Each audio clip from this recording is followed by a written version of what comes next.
prendido a tu botella vacía, esa que antes siempre tuvo gusto a nada, apretando los dedos.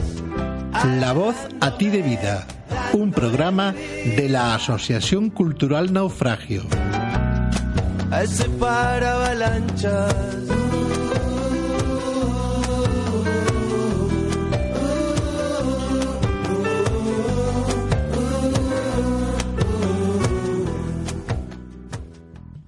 Buenas tardes, bienvenidos a un programa más de La Voz a ti de vida desde Radio Atalaya de Cabra, con la colaboración de la Asociación Cultural Naufragio. En este programa vamos a hablar de novelas, de ensayos y, por supuesto, no queremos dejar atrás la poesía. Es más, el primer texto que yo quiero leer para arrancar este programa es de Lara Cantisani, de su libro Haiku del Buen Amor, desde Lucena y del Mundo. Ese libro coral dedicado a la lucha contra el cáncer y que dice así: busco en el haiku equilibrio y lo encuentro con las palabras. Las palabras, que es lo que aquí nos reúnen a mis compañeros de mesa y al que le voy a saludar y presentar. Manuel Delgado, muy buenas tardes. Buenas tardes, Manuel. Luna González, buenas tardes. Buenas tardes. Y José Manuel Pozo, muy buenas tardes. Buenas tardes, Manuel, a ti y a todos nuestros oyentes. Pues comenzamos hablando con Antonio J. Sánchez y, como siempre, una pincelada de él. En este caso, el comienzo de su última novela, Buscando a Velázquez. José Manuel, cuando quiera. Lorenzo subió a su habitación del hostal después de comer. Había llegado el día anterior y aún tenía que terminar de deshacer sus maletas. Abrió la puerta y paseó la vista por el que iba a ser su hogar durante las próximas semanas o puede, incluso, los próximos meses. La cama con enorme cabecero de hierro, la mesita de noche de patas torneadas y tapa de mármol, el pequeño escritorio de madera con el barniz gastado lleno de cajones, las dos sillas tapizadas de pana verde, el inmenso ropero de 3 puertas. El mobiliario era viejo y pasado de moda, pero bien cuidado y limpio. Se dedicó a ordenar las cosas. Cuando acabó, cansado, se dejó caer vestido sobre la cama, fijando su vista en algún lugar indefinido del trecho. Ya estaba en Sevilla. Antonio J. Sánchez es técnico en Administración y Finanzas. Nació en 1971 en Sevilla, pero reside en Madrid desde 2009. Hay poemas suyos en varias revistas: Aldaba, Groenlandia, Saigón, y ha sido finalista en el concurso de ensayo Alenarte 2008 y el Plumier de Verso 2009. Y también ha obtenido el premio Saigón de Poesía en 2008 y el de Poesía Miguel Baún en 2015. Es autor de los poemarios Balances de Situación, Leyenda Urbana, Tebeos y Libro de Horas. Y esta es su primera novela, Buscando a Velázquez, y lo tenemos en antena para hablar con él. Muy buenas tardes, Antonio. Buenas tardes, Manuel. ¿Qué tal? ¿Cómo estás? Bien, espero que tú también. Estupendamente, gracias. Pues mira, queríamos preguntarte en primer lugar que cómo surge la idea de hacer una novela sobre un personaje tan conocido, del que se tiene tanta información como Velázquez. Pues en principio la idea era hacer algo, a mí me apetecía mucho escribir algo sobre Sevilla, sobre la ciudad. Entonces necesitaba un hilo conductor, algo que me sirviera de excusa o de pretexto. Y entonces, en principio pensé en Velázquez, pues me apetecía hablar de la Sevilla más cultural, más artística. Hay muchos personajes posibles dentro de eso, pero Velázquez había 2 razones. Una personal, que es que me gusta mucho, creo que es mi pintor favorito, y otra es que Velázquez, aunque le debe mucho a Sevilla su pintura, su estilo artístico, le debe mucho a su formación sevillana, a sus estudios con Pacheco, al haber estado en esa Sevilla del siglo de oro, donde había tanta y tan buena pintura, pero él se va muy pronto de Sevilla, no vuelve, con lo cual no hay demasiadas huellas en la ciudad. Hay huellas en la ciudad de él, pero no hay demasiadas, lo cual me daba mucho juego para inventar, me daba mucho espacio para la ficción. Si, por ejemplo, tú buscas a Murillo en Sevilla, pues en la página 20 ya lo has encontrado. Ya has encontrado todas sus huellas porque está muy documentado, porque hay muchísimo sobre él en la ciudad. de Velázquez hay menos en la ciudad, con lo cual me permitía ese recorrido más libre, más desde la ficción. Soy Luna y quería hacerte una pregunta, Antonio. Sevilla es protagonista, pero también la personalidad, costumbres o curiosidades de la vida en Sevilla. ¿Has buscado la crítica o el costumbrismo? Pues yo estaba quizás más en el costumbrismo que en la crítica. No exactamente, o sea, no pretendía construir una novela costumbrista, pero sí me apetecía que el costumbrismo fuera un telón de fondo, el hablar un poco de la Sevilla que yo conozco, de la Sevilla que he vivido, de la Sevilla que me gusta. Entonces eso me apetecía que estuviera ahí de fondo.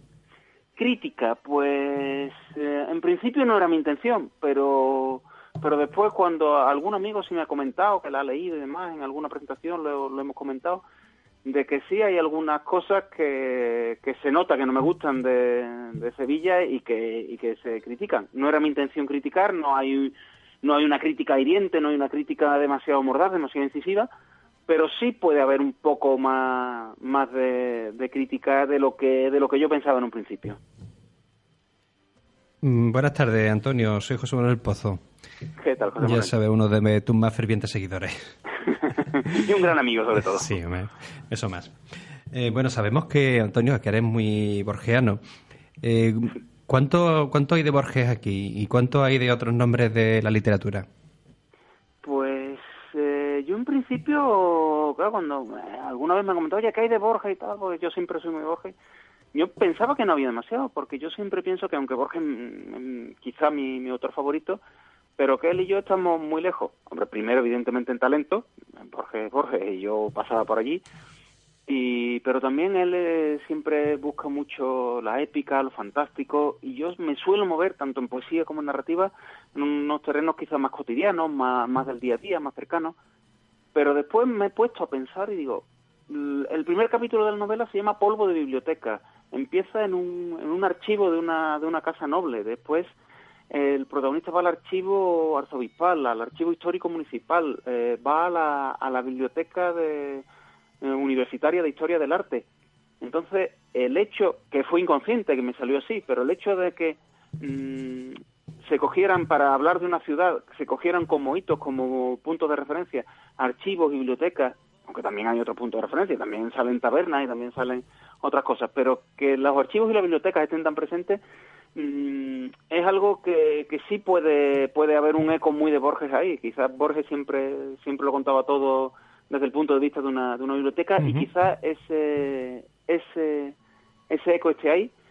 Y de otros autores, pues no sé, yo cuando escribí esta novela, yo siempre he sido, aunque a veces hay lecturas así un poquito vergonzantes, eso de los placeres culpables que le llaman, de la novela de espías, de la novela de evasión, de la novela de aventuras, e imagino, no lo sé, tampoco lo he analizado en profundidad, pero imagino que alguno de ecos de esas novelas, yo qué sé, se me ocurre a Ken Follett o Morris West o el Juan el Lava Galán, más de novelas de intriga, pues quizá haya algún eco de eso, pero ya digo que no he parado demasiado a analizarlo. Tendría quizá que pararme un poquito, leerlo despacio y ver qué se encuentra de cada cosa. Pues Antonio, muchísimas gracias por atendernos, por haber estado con nosotros aquí en La Voz a ti de Vida. Gracias a vosotros, siempre es un gusto hablar con vosotros. Pues nada, nos encontraremos pronto, si no físicamente en la onda. Seguro que sí. Bueno, ahora toca una pausa musical en la que escucharemos a Clara Montes, que interpreta un poema del escritor cordobés Antonio Gala, Soneto de la Luna.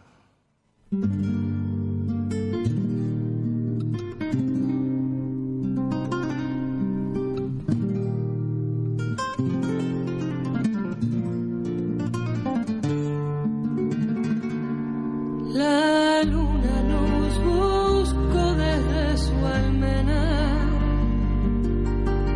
cantó la sequía, palpitó el olivo,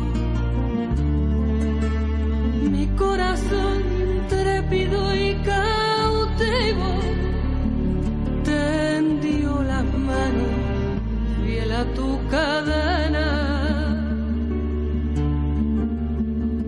Que sábanas de hierba y luna llena envolvieron el acto decisivo que me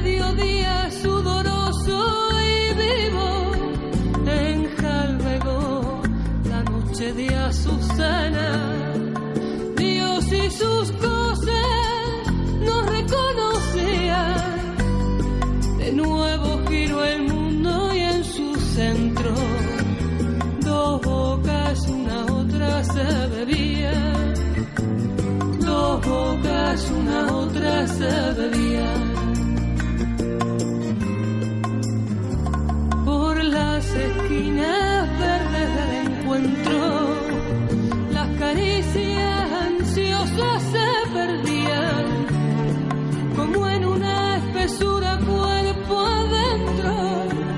Por las esquinas verdes del encuentro, Dios y sus cosas nos reconocían.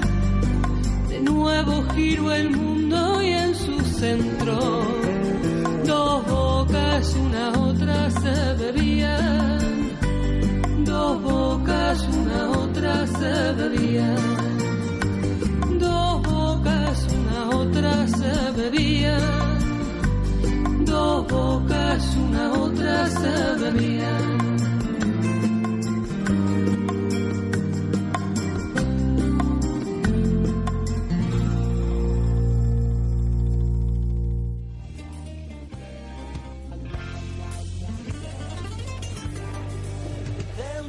Voy a leer el poema Último Nieve de Francisca Aguirre. Una hermosa mentira te acompaña, pero no llega a acariciarte. Solo sabes de ella lo que dicen, lo que te explican libros enigmáticos, que narran una historia fabulosa, con palabras llenas de significación, llenas de claridad y peso exacto, y que tú no comprendes sin embargo. Pero tu fe te salva, te mantiene. Una hermosa mentira te vigila, aunque no puede verte, y tú lo sabes. Lo sabes de esa forma inexplicable en que sabemos lo que más nos hiere. Llueve desde los tiempos y sombra. Llueve inocencia y loco desconsuelo. Un incendio de sombras te ilumina, mientras la nieve apaga las estrellas, que una vez fueron permanentes ascuas. Una hermosa mentira te acompaña, a infinitos millones de años luz. Intacta y compasiva, se extiende la nevada. Este poema es de Francisca Aguirre, una escritora española nacida en Alicante en el año 1930. Algunas de sus obras más conocidas son Ítaca, premiada con el Premio Leopoldo Panero de Poesía, 300 escalones e Historia de una anatomía, con el que ganó el Premio Nacional de Poesía en 2011. Ha recibido hace pocas semanas el Premio Nacional de las Letras de 2018. Actualmente es una voz ineludible en el panorama poético español y eso es lo que se ha demostrado con la entrega de este premio. Continuamos con otra sesión del programa, la puesta en común que solemos hacer aquí en la mesa. Y en esta ocasión, pues viene con motivo de haberse entregado en noviembre los premios Mujer Arte de Lucena, con los que se pretende incentivar y dar voz a la mujer en la creación literaria. Sandra Palacio y Ana Vega Burgos fueron las ganadoras en las modalidades de poesía y relato respectivamente. Así que vamos a hablar sobre literatura y mujer. Así que voy a comenzar con José Manuel. La pregunta que quiero lanzar a la mesa: si hay que darle visibilidad a la mujer aún en la literatura actual. Por supuesto, y aunque podemos llegar a la conclusión de que las mujeres hoy publican tanto y también como los hombres. De hecho, después las mencionaré, algunas de mis poetas favoritas son mujeres, pero creo que aún no hemos llegado al objetivo que nos habíamos planteado, que era el de la igualdad total, y sobre todo porque en todo problema hay un componente social, y yo tengo la sensación de que todavía la mujer, cuando tiene una edad en la que se plantea su futuro, como el que puede tener, por ejemplo, ahora Luna, pues todavía no siente, por lo menos muchas no sienten todavía esa libertad para tener un futuro profesional y para dedicarse a lo que ella realmente le guste y por lo que sientan vocación, como tiene un hombre. Todavía existe la atadura, cada vez menos, pero siguen existiendo, de que la mujer tiene que, sobre todo, crear una familia, tener hijos y dejar un poquito lo que es su vocación aparte. Así que hay que seguir insistiendo mucho, porque esa debe ser la idea, que la mujer debe ser tan libre y debe hacerlo porque lo puede hacer tan bien o mejor que un hombre. Y hasta que no tengamos el convencimiento de que existe la libertad tanto en un género como en otro, hay que seguir insistiendo y darle visibilidad, porque, entre otras cosas, sería una lástima perdernos el 50% de las obras que podemos leer de calidad. Muy bien, José Manuel. ¿Qué opinas tú al respecto, Luna?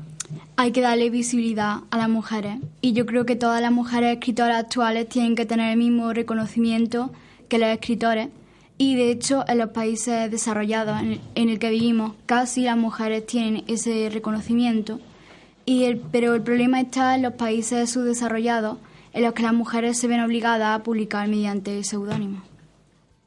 Muy bien, un buen apunte ese del seudónimo. Manuel, ¿qué opinas? ¿Crees que aún hay que darle mayor visibilidad o hay que darle visibilidad simplemente a la mujer en la literatura? Sí, creo que hay que darle visibilidad a la mujer y, por ejemplo, tenemos casos como el ejemplo de Arturo Pérez Reverte, por ejemplo, ¿no? Que publicó un ensayo sobre la guerra civil hace un par de años, creo que fue en 2016 o así, y bueno, se han escrito ríos de tinta sobre el ensayo que él hizo, ha sido muy polémico, se ha hablado mucho de él, y sin embargo hay una novela que como documento histórico tiene bastante más valor y prácticamente hasta que Almudena Grandes no ha ganado el Premio Nacional de Literatura este año no se ha hablado apenas de la trilogía que ha hecho ella, que empieza con El corazón helado. Es decir, dos autores que escriben sobre lo mismo, uno se habla muchísimo y otro, pues hasta que no gana, no se sabe nada de él. Si es verdad que las mujeres, pues como dice Luna, ya no estamos en un país en el que las mujeres tengan que escribir con seudónimo, pero sí es verdad que en los medios es mucho más difícil que se hable de las mujeres, sobre todo si se salen de lo que es, digamos, lo típico que escriba una mujer, lo que se le ha dicho que tiene que escribir, lo único que se ha publicado es escrito por mujeres. Por tanto, creo que sí, se tiene que visibilizar todavía más a las mujeres. Y por otro lado, por ejemplo, ahora sí es verdad que hay mucho ímpetu de mujeres en el mundo de la poesía, y si vamos a actos de poesía joven, la mayoría del público son mujeres, y la mayoría de las personas que suben a hablar a los escenarios son mujeres. Quizá, o por lo menos en mi percepción, la mayoría de los jóvenes que empiezan a escribir entienden, los jóvenes chicos entienden que su género es la narrativa o el teatro, mientras que las mujeres entienden que su género es la poesía, y eso es algo que está dentro de la sociedad y que también tiene que ser cambiado. Y la respuesta es, desde luego, darle mucha más visibilidad a las mujeres. Vaya, muy curioso eso de que la poesía, ¿no? Un género para la mujer, ¿no? Muy curioso. Y ya que ha hablado de la literatura actual y la literatura anterior al siglo XXI, Manolo, ¿qué opinas? ¿Cree que también hay que recuperar nombres que han caído en el olvido? Sí, precisamente estuve buscando antes de venir aquí una anécdota que pasó en Twitter, pero no la pude encontrar, y era un hombre que le preguntaba a Cristina Domènech, que es una graduada en filología inglesa y es experta en literatura. No sé si tiene algo que ver con el otro Domènech, que es político, no sé si son parientes o algo. Y esta persona le preguntaba a ella si había mujeres antes del siglo XX pues, que hubiesen participado en novelas, que hubiesen escrito algo que merecía la pena leer, que la mayoría estaba bajo seudónimos. Y ella, sin embargo, respondió con una lista de 4 o 5 tweets citando mujeres, la mayoría de las cuales yo las desconozco. Y es verdad que, por ejemplo, en los libros de texto antes del siglo XX apenas se habla de la mujer en los institutos, por ejemplo, quitando el caso de Santa Teresa, por ejemplo, ¿no? Pero creo que es un ejemplo muy, muy pequeño. Yo creo que tenemos que mirar al tiempo pasado, porque una de las cosas que hace nuestra sociedad actual es pensar que el pasado siempre fue peor para las mujeres. Y realmente, pues sí, fue peor, pero las mujeres también publicaban, las mujeres también pensaban, no estaban siempre aparcadas de la sociedad. Así que creo que sí, que debería recuperarse. Muy bien. ¿Y Luna, qué opinas al respecto? Y es verdad que la mujer escritora aparece de forma muy intermitente en la historia de la literatura, ya que éstas publicaban con seudónimos y muchas veces con el nombre de su marido o de otro varón cercano. Y actualmente, a pesar del avance de la lucha feminista que se está produciendo, creo que en nuestros libros de texto se debería señalar más a esas mujeres que publicaban para no olvidar a a las escritoras ilustres de nuestra historia y para recordarnos que no fueron solo hombres los que escribían. Muy bien. Y José Manuel, terminamos contigo esta ronda de preguntas. Pues sí, yo creo que por supuesto también hay que darle visibilidad a las mujeres escritoras anteriores al siglo XX. Porque si no es que nos llevamos la impresión, cuando vemos la apabullante nómina de escritores masculinos, de que las mujeres no sabían escribir. Porque bueno, si no hay apenas mujeres que hayan trascendido en distintas disciplinas artísticas, ¿qué pasa? ¿Que las mujeres no sabían escribir en ese momento o que no eran tan inteligentes como los hombres? No, simplemente es que no tenían la misma difusión. Entonces hay que recuperar y hay que darles el nombre que realmente tienen, porque algunas no escribieron, como ya ha dicho Luna, con su nombre, sino con el nombre del marido o con un nombre masculino, porque si no nadie les iba a hacer caso. Así que hay que hacer justicia y hay que recuperar ese 50% que nos hemos perdido injustamente. En muchos de los casos es también propiamente del hombre. Recuerdo el caso de Juan Valera en la antología que hace de la poesía épica y lírica del siglo XIX, en el que frente a un enorme listado de hombres coloca únicamente a 9 mujeres, de las cuales 2 son muy conocidas, que son Carolina Coronado y Gertrudis Gómez de Avellaneda, ¿no? Esas son muy conocidas, pero luego hay otras 7 muy desconocidas. Y curiosamente de las otras 7, 2 están relacionadas con la corona. Era Paz de Borbón, que hacía sus pinitos de poesía y le coloca 3 o 4 poemas, y otra era Blanca de Borbón, que era muy desconocida. Bueno, continuamos con la mesa, ¿no? Y bueno, ¿qué autora recomienda, Luna? ¿Qué autora recomienda? Pues una escritora británica especializada en el género policial llamada Agatha Christie, Mary Shelley, conocida por su novela gótica Frankenstein, y Joanne Rowling, la escritora de la serie de los libros de Harry Potter. Muy bien. Manolo, ¿qué autora recomiendas? No tengo que decir que me ha robado Mary Shelley. Yo, por desgracia, no conozco muchas autoras.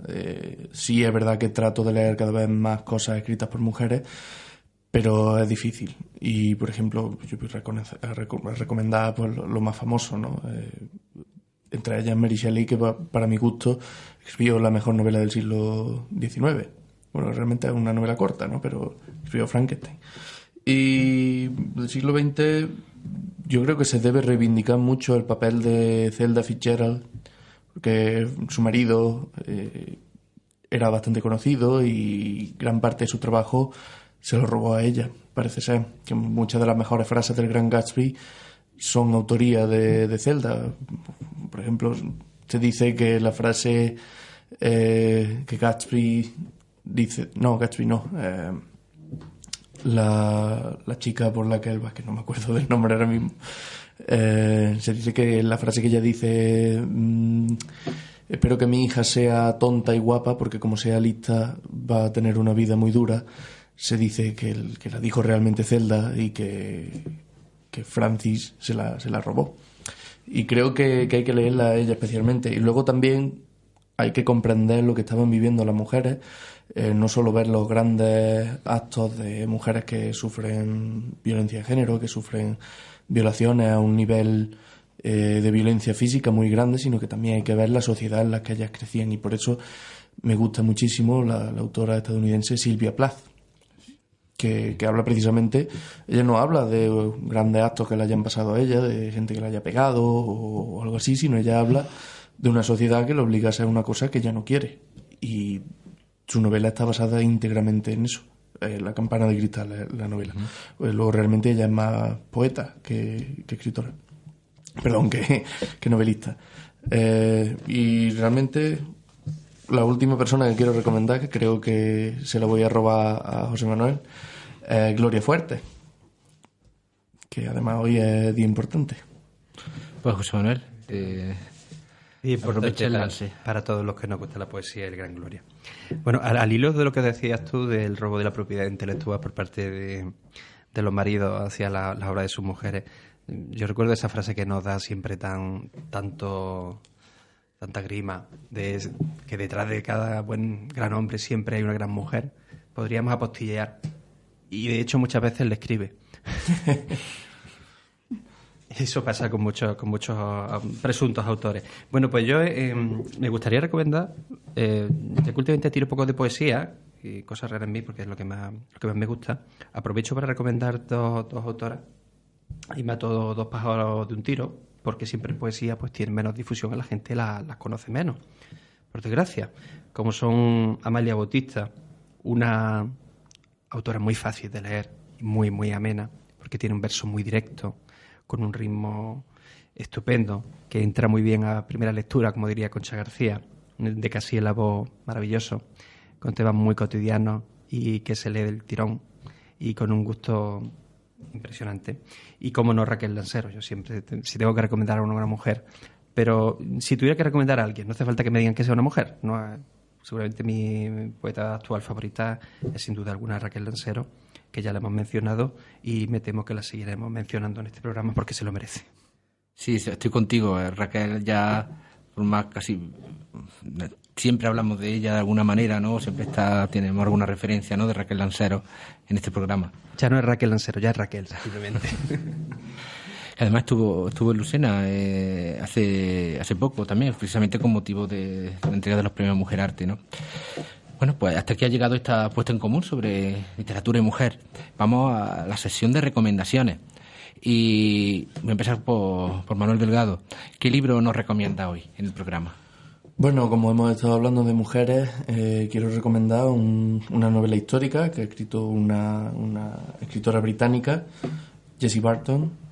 La novela está traducida al español, obviamente. Se llama La casa de las miniaturas. Una novela histórica bastante interesante.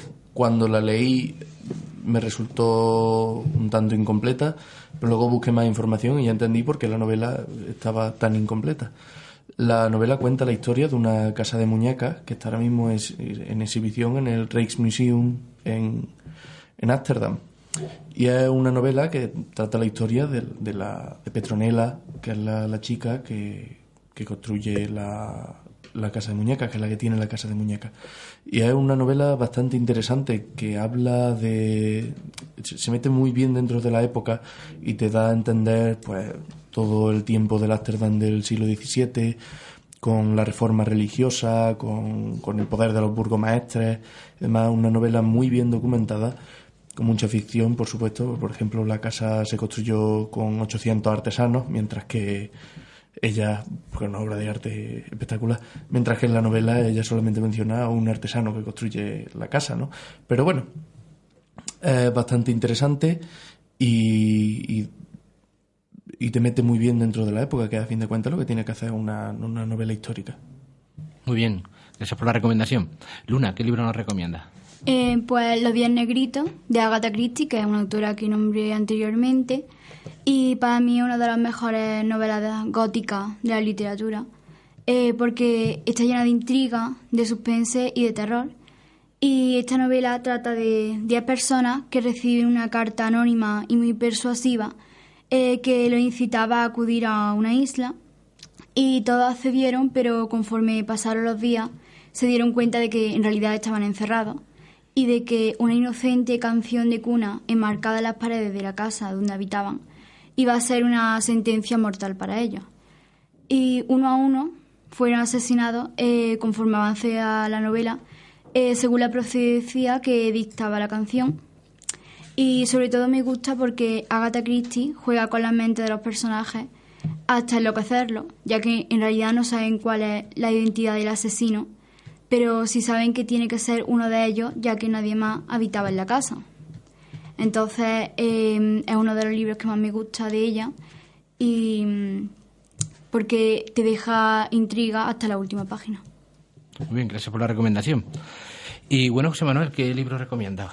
Bueno, pues seguimos con mujeres, con un nombre de mujer en este caso, aunque el autor no lo sea. El otro día te preguntaba, Manuel, ¿yo he recomendado esto en este programa? Porque es que es una obra que a mí me parece absolutamente sublime por muchas razones, y es Carmila, de Joseph Sheridan Le Fanu. ¿Por qué traigo Carmila? Bueno, además de que porque es una obra con una exquisitez y que está muy bien escrita, porque retoma un tópico, un tema que está muy denostado por el mal tratamiento que yo creo que se le ha hecho últimamente, y es el tema del vampirismo. El vampirismo ha sido siempre un asunto que ha llevado a rodar muchísimas películas, a escribir muchas obras, cómics, programas de radio, que no existe en realidad desde hace tanto tiempo, pero que merece que vayamos a sus orígenes. Y sus orígenes son esta obra que se escribió en el año 1872, una de las primeras que se escribió por Le Fanu, y que yo recomiendo precisamente por el juego que tiene de doble sentido, con la exquisitez con la que se trata, y porque trata un tema que en ese momento era un tema muy tabú, que era el de la sexualidad femenina, el del lesbianismo, y que Sheridan Le Fanu lo trata con un juego de no tan sexual, sino más bien de seducción vampírica, con, ya digo, un grado de refinamiento que merece la pena, tanto el que le guste el tema del vampirismo como el que le guste este tipo de juegos de seducción. No sé si me permite, tengo una selección de dos o tres líneas que dice: a veces, después de una hora de apatía, mi extraña y hermosa compañera me cogía la mano y la estrechaba una y otra vez con cariño. Sonrojándome levemente, me miraba fijamente con ojos a la vez lánguidos y ardientes, y respiraba tan agitadamente que su vestido palpitaba con ella.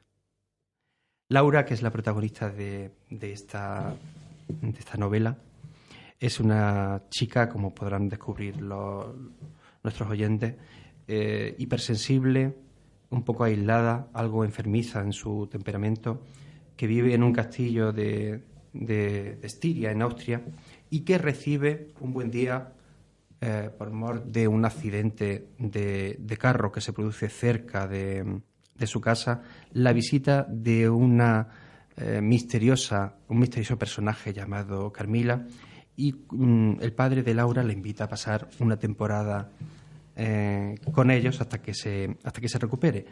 Curiosamente, empieza a haber en la zona una epidemia de raras enfermedades entre jovencitas que las hace fallecer, y se crea un ambiente de intriga, un clima entre la noche, la vigilia y el día que es realmente exquisito, y yo lo recomiendo. Hay ediciones, porque es una obra que ha sido tratada y editada mucho. Yo recomiendo especialmente dos ediciones. Una que es muy reciente, editada en Siruela, con unas ilustraciones de Ana Juan que son maravillosas. La recomiendo como un regalo para estas Navidades, para algún bibliófilo realmente, que le van a agradecer. Y otra edición que es un poquito más antigua, sobre todo en alianza, perdón que no lo he dicho, sobre todo por el prólogo de Luis Alberto de Cuenca, que trata perfectamente el doble sentido, el juego del que de verdad estamos hablando, que es de la homosexualidad, del lesbianismo, bien entendido entre dos jovencitas, en una época en la que no se podía hablar mucho, pero ahora sí se puede hablar un poquito más, y ya se puede entrar mucho mejor en el juego de seducción y en los dobles sentidos de esta novela, que realmente no tiene desperdicio. Carmila, de Joseph Sheridan Le Fanu. Hay que ver el daño que ha hecho, ¿no?, Crepúsculo y su odiosa saga, ¿eh? No lo quería mencionar, pero créeme que lo tenía en mente. Que ver. Antes habéis comentado, ¿no?, que Frankenstein, ¿no?, el de Mary Shelley, ¿no?, que es la mejor novela del 19. Yo creo que es Drácula, ¿no? Uy, pues a mí Drácula no me gustó. A mí me parece mucha mejor novela. Incluso Carmila me parece mucho mejor que Frankenstein. Pero bueno, que son opiniones, ¿no?, cada uno. Gusto. Por cierto, el otro día leí una tesis sobre por qué se ponen tan de moda las novelas de vampiros en el siglo XIX.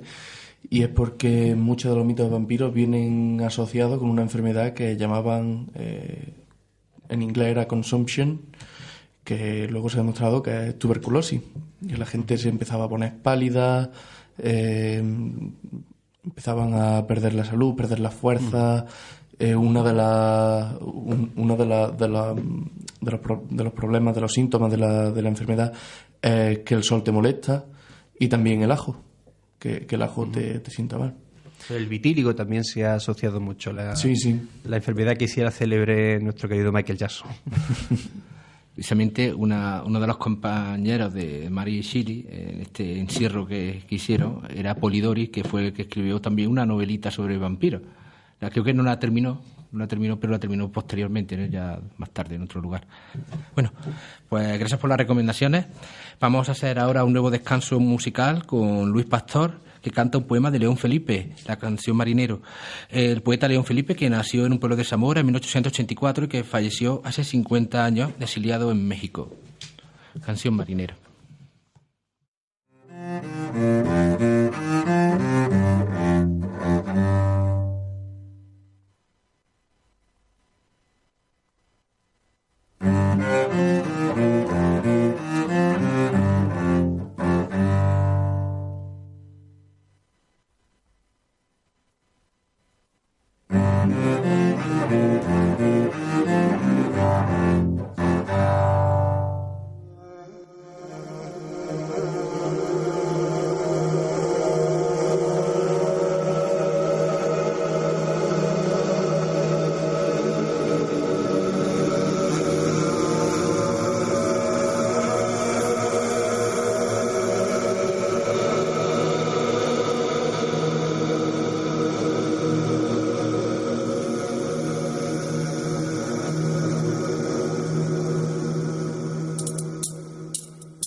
Somos capitanes y la diferencia está solo en el barco en que vamos sobre las aguas del mar.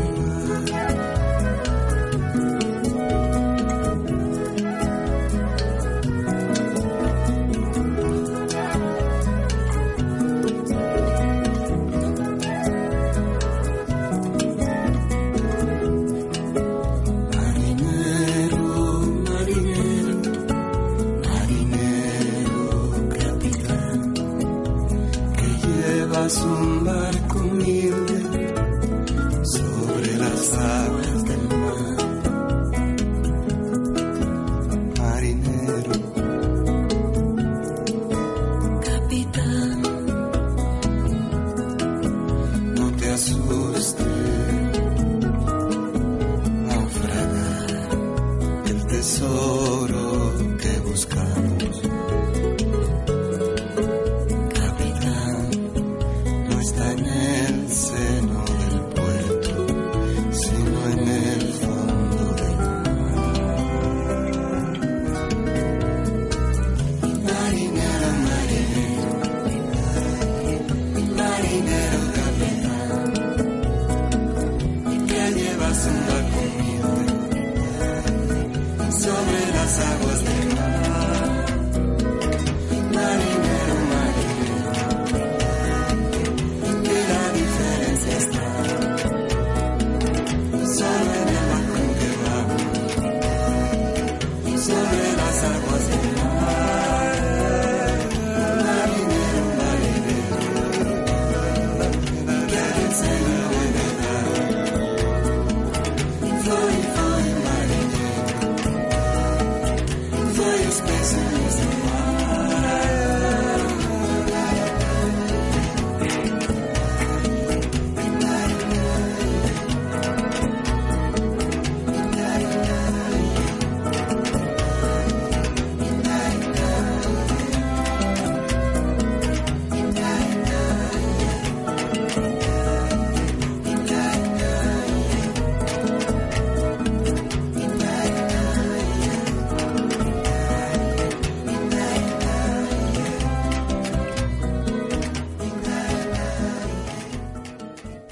Volvemos a La Voz a ti de vida y vamos a continuar con una entrevista, otra entrevista a otro autor. A finales de octubre se presentó el libro Breve aproximación histórico-jurídica al constitucionalismo español del escritor lucentino Julián Vallerriba, que nació en 1980 y que es licenciado en Derecho, es miembro de la Asociación Naufragio. Y ha publicado los libros Sanjorgistas y Araseritanos y Ni piedad ni perdón, artículos de 2011 a 2016. Y hemos conversado con él sobre su libro más reciente, el que trata sobre el constitucionalismo. Y bueno, nos ha dejado una grabación para que nos respondiera qué encontraremos en el libro, qué diferencian las dos partes en las que se divide, y bueno, y su opinión sobre qué constitución se adaptó mejor a su tiempo. Así que pasamos a escucharle. Hola, encantado y agradecido el programa por la invitación. Respondiendo a tu pregunta, breve aproximación histórico-jurídica al constitucionalismo español es un brevísimo, un sumario estudio de las distintas constituciones españolas que han estado vigentes en los 2 últimos siglos, así como algunos de los proyectos constitucionales más relevantes. He intentado darle un enfoque no solo jurídico, sino también situarlas en su contexto histórico, determinar el alcance de las mismas, desde un punto de vista jurídico, pues sacar los aspectos más relevantes de su contenido, pero también teniendo en cuenta la propia naturaleza o características de cada una de las constituciones o de los proyectos y las vicisitudes que encontraron a lo largo de su vigencia. Siempre pretendiendo que sea a través de una lectura breve, una lectura rápida, de tal manera que no tiene un objetivo de ser un manual básico, fundamental en la historia del derecho, sino más bien una herramienta útil, una herramienta eficaz, una herramienta práctica que sirva pues, no solo a los expertos en la materia, sino también a cualquier persona que quiera acercarse al conocimiento de las distintas constituciones españolas, que no deja de ser sino pues un poco la propia historia de España de los dos últimos siglos, pero sin más pretensiones que esas. Ciertamente hay una división la obra se compone de 2 partes. En primer lugar es el grueso de la obra per se, esa aproximación histórico-jurídica al constitucionalismo español, ese pequeño estudio de las distintas constituciones españolas del que he hablado antes, y una segunda parte a modo de anexo, una adenda, en el que se recogen la serie Historismo constitucional, que son la serie de 16 artículos que publiqué en el periódico digital Sur de Córdoba en torno a la materia. La idea pues surgió a raíz del propio desarrollo de la parte de ensayística, de la escritura de las distintas o del estudio de las distintas constituciones, dándole un enfoque un poco más ligero, un poco más jocoso, un poco más simple, un poco más distinto a lo que es en sí el propio subgénero género del ensayo. Es cierto que cuando he reunido las 2 partes en un único volumen, me he dado cuenta que evidentemente hay datos que se recogen en la parte de ensayo que no aparecen en la serie de artículos Historismo constitucional, pero que también hay datos, sobre todo datos históricos, que se recogen en la serie Historismo constitucional que no aparecen debido a ese, como comentaba antes, a ese objetivo de ser una obra sumaria que no se recogen en la parte de ensayo. De tal manera que el conjunto de la obra pues engloba una serie de conceptos que se acoplan una parte con la otra.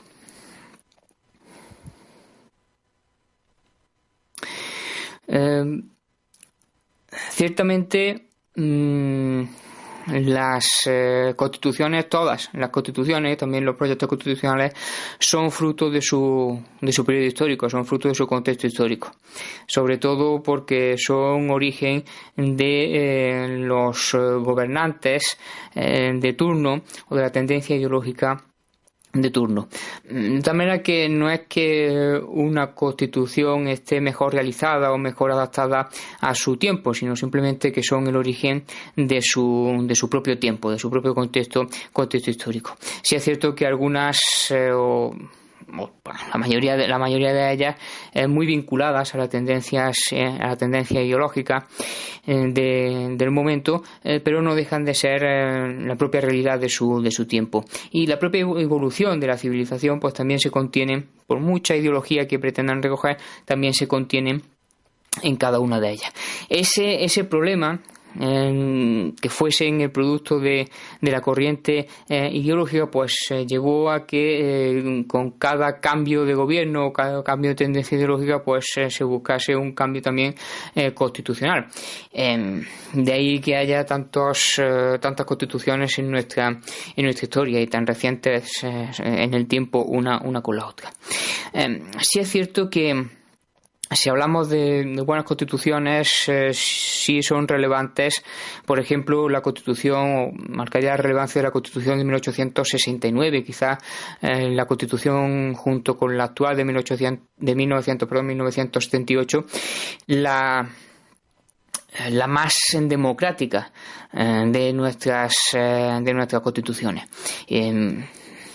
Y llama la atención la época, ese 1869, la época en la que surge la España en la que era. Sí es cierto que es fruto de la propia revolución de 1868, pero es una constitución desde un punto de vista estrictamente democrático, una de las más democráticas de la historia constitucional, junto con la constitución actual de 1978. Pero también destacaría, por ejemplo, la Constitución de 1876, que pese a ser un paso atrás en la historia constitucional, sobre todo respecto de la Constitución anterior de 1869, es la Constitución más longeva de nuestra historia. Estuvo vigente durante 47 años. Destacar también la propia esa evolución histórica que es marcada en todas y cada una de las constituciones, pese a las tendencias ideológicas, y recoger sobre todo la parte de derechos y libertades. En la propia Constitución o proyecto de Constitución Federal de 1873 tiene un marcado carácter o una fuerte vinculación respecto a los derechos y libertades, con un amplio catálogo, pero también lo fue la Constitución republicana de la Segunda República de 1931. Constituciones todas ellas muy democráticas, pero en general también la Constitución actual de 1978 recoge un catálogo impresionante de derechos y libertades, y sí es cierto que centrándome en tu pregunta, en si está adaptada o no a su tiempo, si es una Constitución adaptada que recoge o articula muchos aspectos del poder ejecutivo, pero sobre todo del gobierno. Quizá en la que reúna o recopile un mayor número de artículos para el gobierno. Y la razón es fundamental, y es que es la Constitución de 1978 digamos que elimina o quita todas aquellas facultades que tradicionalmente tuvo el jefe del Estado en el poder ejecutivo.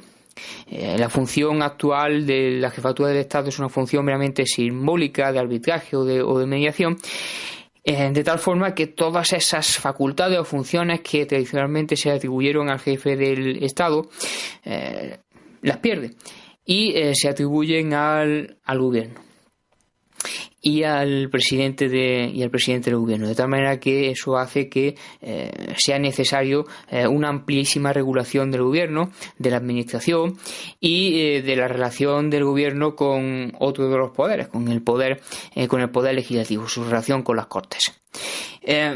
Por tanto, cada una de las constituciones fueron fruto de su tiempo y se adaptaron a las corrientes del momento. Sí, recogieron la propia evolución la propia evolución sociológica con una mayor o menor aplicación. A fin de cuentas, que estuviese vigente la Constitución en cada uno de sus artículos no significaba que se aplicase en su integridad, dependía del gobierno existente y del régimen de turno.